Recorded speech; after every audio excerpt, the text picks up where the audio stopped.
सभी साधकों को और आपके अंदर बैठे उस परमात्मा को मेरा नमस्कार। आज का लेसन है गुरु क्यों ज़रूरी है। गुरु की आवश्यकता क्यों है, गुरु के बिना मुक्ति क्यों नहीं हो सकती।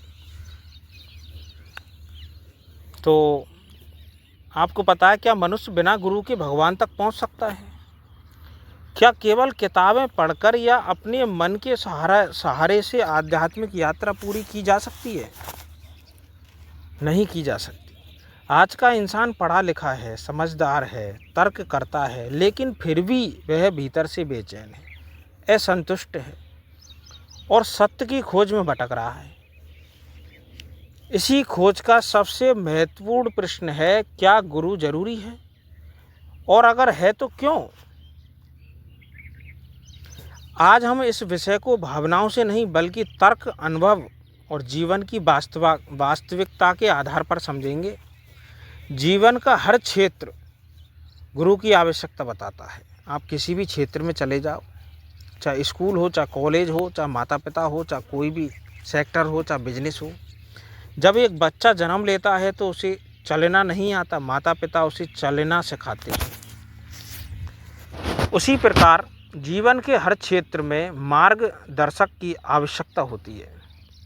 जीवन का सबसे गहरा और सूक्ष्म विषय है आध्यात्मिकता। आध्यात्मिकता बहुत ही सूक्ष्म विषय है, लेकिन आज का मनुष्य इस पर ध्यान देता ही नहीं। मन और आत्मा को समझना है तो हमें गुरु चाहिए। जब व्यक्ति भ्रम में फंसता है तब उसको गुरु की आवश्यकता होती है। आपको किताबों से ज्ञान मिलता है लेकिन अनुभव नहीं। बिना अनुभव के आप कुछ भी नहीं कर सकते। गुरु केवल जानकारी नहीं देते बल्कि जीवन जीने का तरीका सिखाते हैं। जैसे तैरना किताब पढ़कर नहीं सीखा जा सकता, वैसे ही आध्यात्मिक अनुभव भी हमें पढ़कर नहीं मिल सकता। गुरु केवल बाहरी व्यक्ति नहीं है, वह उस चेतना का माध्यम है जो हमें भीतर के परम सत्य से जोड़ती है। गुरु के बगैर हम उस परम सत्य से नहीं जुड़ सकते। गुरु यात्रा को छोटा कर देता है, वह हमें भटकने से बचाता है। गुरु वह दीपक है जो अंधकार को हटाता है। जैसे मान लीजिए गुरु दीक्षा जिसने ले रखी है और सच्चे मन से वो गुरु की पूजा करता है। जैसे मान लीजिए 5 किलो का पत्थर किसी पर फेंकें तो उसकी लग जाएगी, लेकिन वो गुरु के अंदर इतनी शक्ति होती है, वो 5 किलो के पत्थर को 5 किलो के गद्दे में बदल देता है। अब 5 किलो का गद्दा अगर किसी पे गिरे तो इतनी चोट नहीं आएगी, उतनी चोट पत्थर से आती। यानी कर्म तो आपका लगेगा, कर्म किसी का ख़त्म नहीं होता है। कर्म तो हमेशा आदमी को लगेगा, लेकिन उसका असर कम हो जाता है। संत कबीरदास जी कहते हैं, गुरु बिन माला फेरते, गुरु बिन देते दान, गुरु बिन सब निष्फल गया, पूछो वेद पुराण। गुरु के बिना आप दान दो, कुछ भी करो, गुरु के बिना कुछ भी नहीं है। गुरु जीवन में बहुत ज़रूरी है और गुरु भी ऐसा होना चाहिए पूर्ण गुरु। पूर्ण गुरु की भी एक पहचान होती है। जो गुरु हर चीज़ का पैसा मांगे वो गुरु नहीं है, वो तो खुद स्वार्थी है। जो गुरु कुछ भी नहीं मांगे, इसका मतलब उसको संसार से कोई लगाव नहीं है, 5 तत्व से उसको कोई लगाव नहीं है। और जिस इंसान को 5 तत्व से लगाव नहीं है वो आपसे क्या मांगेगा? कुछ भी नहीं। वो तो इस भगवान के सच्चे ज्ञान को देता हुआ जाएगा। जिसको लेना है वो ले लेगा, जिसको नहीं लेना है वो नहीं लेगा। गुरु बिन माला फेरते, गुरु बिन देते दान। इसका अर्थ है अगर सच्चा गुरु नहीं है तो केवल माला फेरना, दान देना, पूजा पाठ करना भी पूर्ण फल नहीं देता, सब व्यर्थ में जाता है। यहाँ गुरु का मतलब केवल बाहरी व्यक्ति नहीं बल्कि सच्चा मार्गदर्शक है जो हमें सही दिशा दिखाए। संत कहते हैं, जब तक मन की माला नहीं फिरती बाहरी माला अधूरी है। मन का आचरण जब तक साफ नहीं होगा कुछ भी नहीं होगा। हाथ से तो राम राम जपते हैं, लेकिन मन में क्रोध, ईर्ष्या, लोभ चलता रहता है। संत कहते हैं कि व्यक्ति को दान देने से अहंकार भी आ सकता है। मैंने इतना दान दिया है। एक इंसान दान दे के नाम बुलवा रहा है और एक इंसान कहता है कि आप तो दान लिख लो और भगवान का नाम बोल देगा, ठाकुर जी ने दिया है। दोनों के दानों में फ़र्क है। उसके दान एक अहंकार का हो गया और उसका दान एक सरल व्यक्ति का, एक साक्षी भाव का, जिसको इस संसार से कोई लेना देना नहीं है।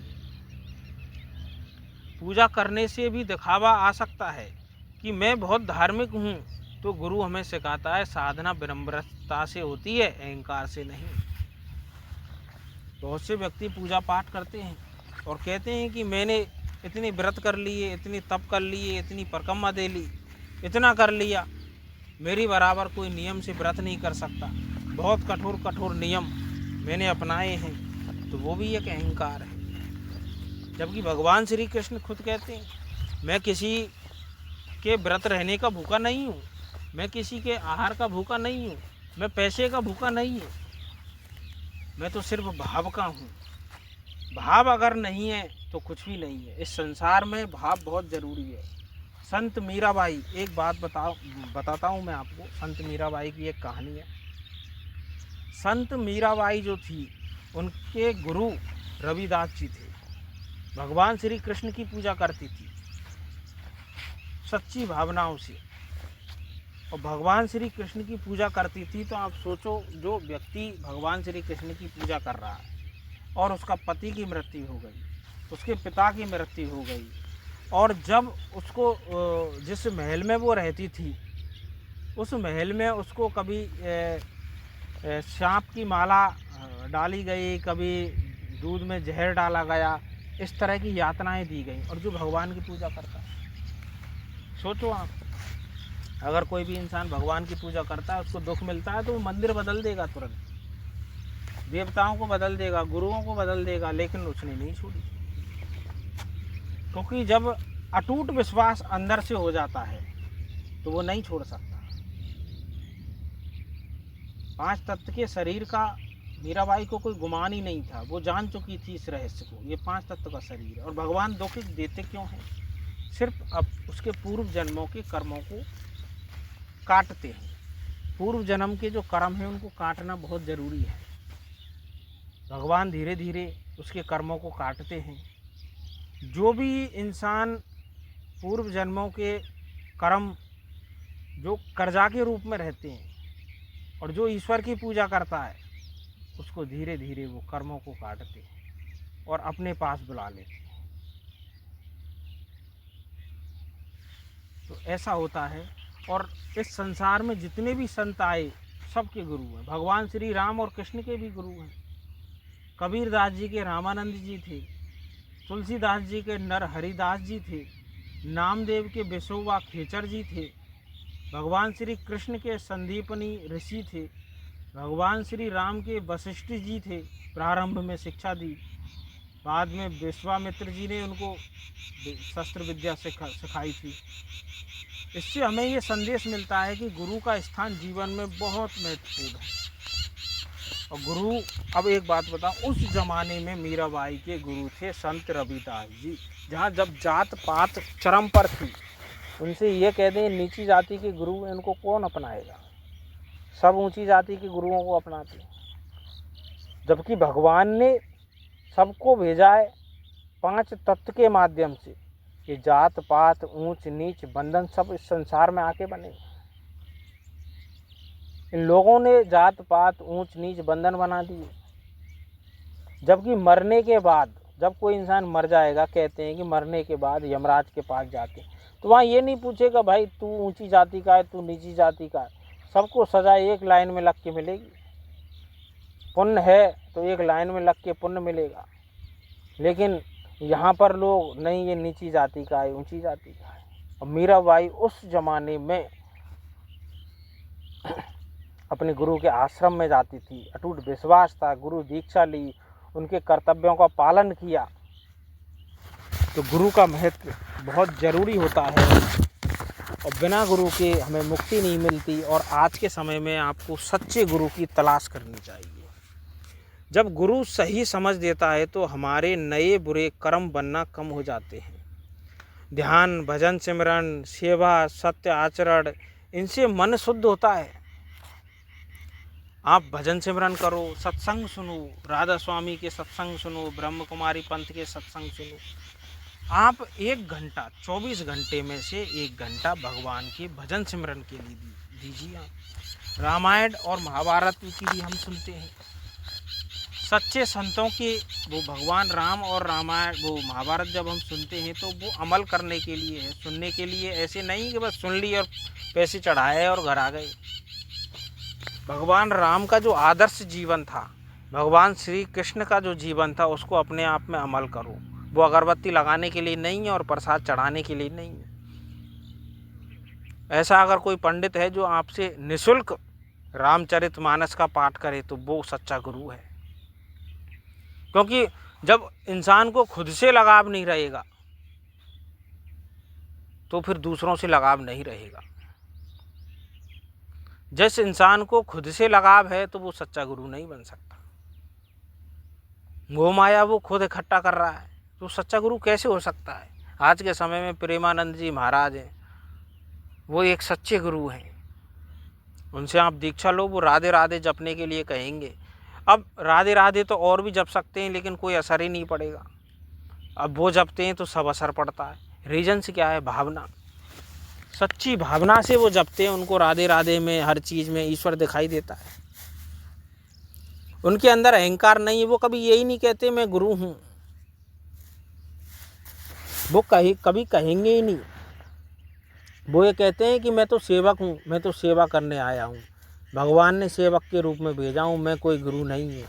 आप तो बस राधे राधे जपो, गुरु दीक्षा लो और आप राधे राधे जपो। वो ये नहीं कहते कि मेरे को देखने से तुम्हारा जीवन में उद्धार हो जाएगा। कुछ नहीं होता है, श्रद्धा ही उद्धार है। आपके अंदर श्रद्धा है तो वही फल है। मन जितना शुद्ध होगा कर्मों का प्रभाव उतना कम महसूस होगा। गुरु सीधा कर्म नहीं हटाता बल्कि शिष्य को इतना मजबूत बना देता है कि वे कर्मों से टूटे नहीं। आपने पूर्व जन्म में अगर कोई मर्डर कर दिया, कोई हत्या कर दी, अब वो आगे के जन्म में आपको मिलेगा। अब गुरु से आपने दीक्षा ली है और वो सच्चा गुरु है, परम गुरु है, तो वो आपको इतना मजबूत कर देता है। आपके लिए अगर कोई दुर्घटना भी आएगी तो आप खुद समझ जाओगे ये दुर्घटना इस प्रकार की, और आप टूटोगे नहीं। बस इंसान का टूटना बंद हो जाता है। कितना भी बड़ा दुख हो आप हंसते हुए निकल जाओगे। और जब इंसान हंसते हुए निकल जाता है तो आप सोचो, आपको ईश्वर के ऊपर ऑटोमेटिक विश्वास हो जाता है। बल्कि शिष्य इतना मजबूत बन जाता है, वह कर्मों से टूटे नहीं। मनुष्य के मन की साधना सबसे बड़ा संघर्ष है। मन की साधना ही सबसे बड़ा संघर्ष है। मन से मजबूत है तो सब चीज़ से मजबूत है। अगर वो मन से कमज़ोर है तो उसको राजा बना दो, आप कुछ नहीं कर सकता। बिना विधि के साधना केवल प्रयास है, विधि मिलने पर साधना दिशा बन जाती है। आप बिना विधि के, बिना गुरु के और बिना समझ के आप अगर कोई पूजा पाठ कर रहे हो तो अच्छी बात है, भगवान के अंदर आपका आचरण है, सब कुछ है, लेकिन आप एक सही दिशा के लिए और मुक्ति के लिए आप गुरु जरूर बनाओ। गुरु की संगति से हमारे विचार बदलते हैं। जब तक इंसान के जो विचार हैं वो बदलेंगे नहीं तब तक कुछ नहीं हो सकता। विचार बदलते हैं तो कर्म बदलते हैं, और कर्म बदलते हैं तो जीवन बदलता है। ये बहुत इम्पोर्टेंट लाइन है कि गुरु की संगति से हमारे विचार बदलते हैं, और विचार बदलते हैं तो हमारे कर्म बदलते हैं। अब आप सोचो, अगर कोई व्यक्ति गलत टाइप का है, कोई मर्डर करता है, चोरी करता है, जुआ शराब करता है, क्योंकि उसके विचार वही है, ऐसी उसकी संगति है, और आपने उस व्यक्ति ने कोई गुरु बना लिया, सच्चा गुरु, और उनके पास वो 1 घंटे के लिए जाने लग गया। तो अब गुरु का जो प्रभाव होगा उसके सत्संग में जाएगा, उनकी संगति में आएगा, तो उसके विचार बदलने लग जाएंगे। वो दिन में 10 झूठ बोलता है, वो 5 बोलने लग जाएगा, 2 बोलने लग जाएगा। अब जब वो 5 झूठ बोलेगा, फिर 2 बोलेगा, फिर झूठ बोलना बंद कर देगा, तो उसके कर्म बदल जाएंगे। और जब कर्म बदल जाएंगे तो उसका जीवन बदल जाएगा, और जीवन बदल जाएगा तो वो उसी सत्य मार्ग की ओर निकल जाएगा। फिर वो इस संसार में नहीं फंसेगा। अब कहते हैं कि यार ये व्यक्ति बदल कैसे गया। तुमने देखा होगा आपके आसपास के लोगों में, कुछ लोगों के जीवन में बदलाव आ जाता है। वो रीजन्स क्या है, बदलाव आया कहाँ से? वो बदलाव उनके विचारों से आया। जब इंसान के जीवन के विचार बदल जाते हैं तो सब कुछ बदलता हुआ चला जाता है। आपकी जो संगति है, संगत इज रंगत, संगति के अंदर जब तक बदलाव नहीं है तब तक आपके जीवन में रंगत नहीं आ सकती। मैं ये नहीं कहता कि आप ये करो वो करो, आप कुछ भी करो जीवन में, लेकिन आप ये देख के चलो कि हाँ सारे संसार इस ईश्वर का ही है और इस ईश्वर को मानते हुए हम कर्म करें। तो गुरु का जीवन में बहुत ज़रूरी है। गुरु आप बना सकते हो, और ऐसी बात नहीं, गुरु की सोच समझ परख बहुत ज़रूरी है। सोच समझ परख के बगैर आप गुरु मत बनाना। जीवन में गुरु बहुत ज़रूरी है। जितने भी हमारे संत थे सब ने गुरु बनाए, और मीराबाई हो, चाहे भगवान श्री कृष्ण हो, चाहे राम हो, और गुरु की परंपरा बहुत ही अनूठी है। और जो कबीरदास जी हैं, जो कबीरदास जी को जीवन में सुन लेता है उसका जीवन बदल जाता है। लेकिन हम बचपन में कबीरदास जी को सुनते हैं सिर्फ किसके लिए? आंसर क्वेश्चनों के लिए। कभी इस प्रकार नहीं सुना कि हमारे जीवन के अंदर बदलाव आए। उन्होंने बहुत वाणियों में यही कहा है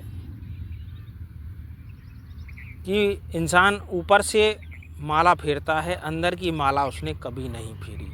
आप कोई भी पूजा पाठ मत करो, कुछ भी मत करो, श्रद्धा अंदर होनी चाहिए। आप जीवन में कुछ भी करो, जब तक श्रद्धा नहीं है कुछ नहीं है। ये संसार बनाया किसने? ईश्वर ने। ईश्वर के प्रति श्रद्धा नहीं, कुछ नहीं। भगवान श्री कृष्ण गीता में कहते हैं कि मैं ये नहीं चाहता मनुष्य अपने आनंद के लिए इस परमानंद को भूल जाए। कम से कम इस परमानंद को तो याद रख। और इस परमानंद को अगर वो भूल जाता है तो जन्म जन्म के चक्कर में फंस जाता है। और ये संसार आनंद के लिए बना है, आनंद से रहो। गुरु बना लिया तो ये नहीं कि आप जीवन में मतलब सब कुछ छोड़ दोगे। सब कुछ करो, लेकिन सच्चे विचारों से, सच्ची भावनाओं से, सच्ची नियत से करो। गलत काम मत करो।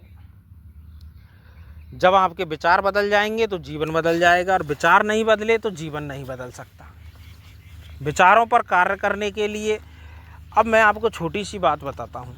बचपन से इंसान जो देखता है और जो सुनता है उसी से हमारे विचार जन्म लेते हैं।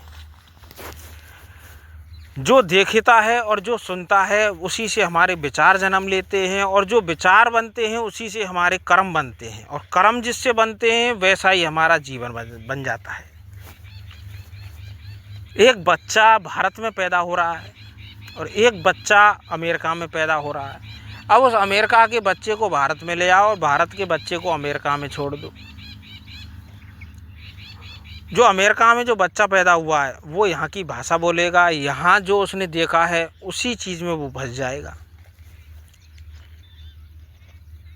उसके माइंड में वो सारी चीज़ क्लिक हो जाएंगी। और जो अमेरिका में जाएगा, हिंदुस्तान का जो बच्चा है, वो उसके माइंड में वहाँ की सारी चीज़ें क्लिक हो जाएंगी। अब इस चीज़ को रूप दे देते हैं कि देखो ये तो भगवान की लीला है।